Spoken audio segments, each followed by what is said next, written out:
The quest began not with a map, but with a phone call. My mother's voice was casual, airy. "Oh, we already went last week. Only for family." The phone grew heavy in my hand. Only for family. The words didn't burn, they crystallized, freezing the last fragile hope I'd been clinging to. I had drained my savings for that Hawaii trip, a $22,000 offering to the altar of family, trying to glue the pieces of myself back together after my divorce. And with one sentence, I was erased. That night I didn't cry. I poured a drink and stared at the frozen Buffalo Street, not with a plan for revenge, but with a single, aching question: what had I truly been searching for all these years? My quest to understand began in the archives of my own life. After my marriage collapsed, I had told myself family was my anchor. So, I did what I knew best. I structured solutions with numbers. When my mom had a tight month, I covered it. When Dad's car broke down, I paid the repair shop. My sister, Erin, needed rent, utilities, a new laptop. I wired the money, meticulously logging each transaction in a spreadsheet I'd neatly labeled family support. I thought I was building a bridge back to them. I was actually building my own cage. The Hawaii trip was to be my grand gesture, the final proof of my worth.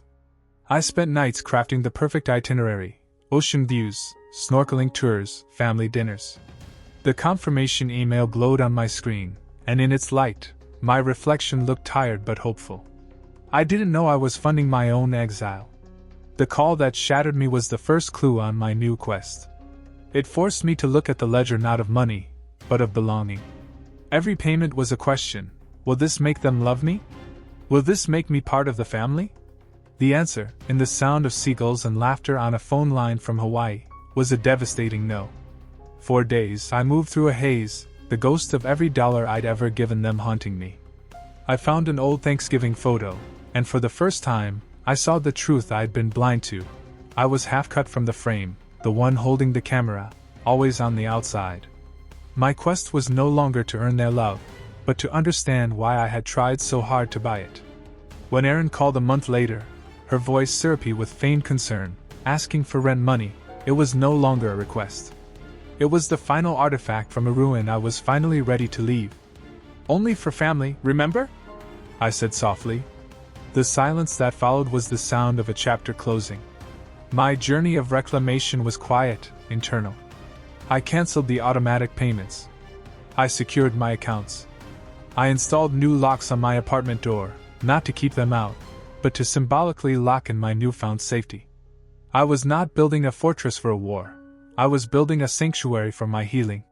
Their predictable arrival at my door with a lawyer was not a confrontation, but a test of my resolve. The lawyer spoke of erratic behavior and guardianship. But I was no longer the woman seeking validation. I was an archivist presenting my findings. In the cold, echoing courthouse, when their lawyer painted me as unstable, my own counsel simply presented the evidence of my quest: a decade of stable employment, sound finances, and a doctor's evaluation of my fitness.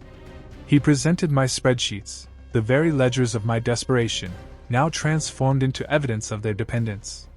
The judge's words: petition denied, case dismissed, were not a victory cry, but the final answer to my quest. The family I had been seeking to buy was a phantom. The belonging I craved could not be purchased. 3 months later, Buffalo thawed. I sat in my new, sunlit apartment, the silence peaceful and earned.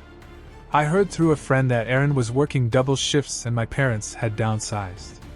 I felt no triumph, only a quiet acknowledgement that they were now on their own journeys. The quest that began with a betrayal had led me here, to a simple, profound understanding. The phrase, "only for family," no longer had power over me. My quest had revealed that real family isn't a transaction.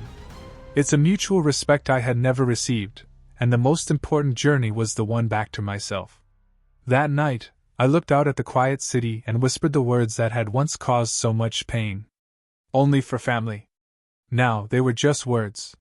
My quest was over. I was home. If you've ever embarked on a painful quest to understand your past and reclaim your identity, share your story below.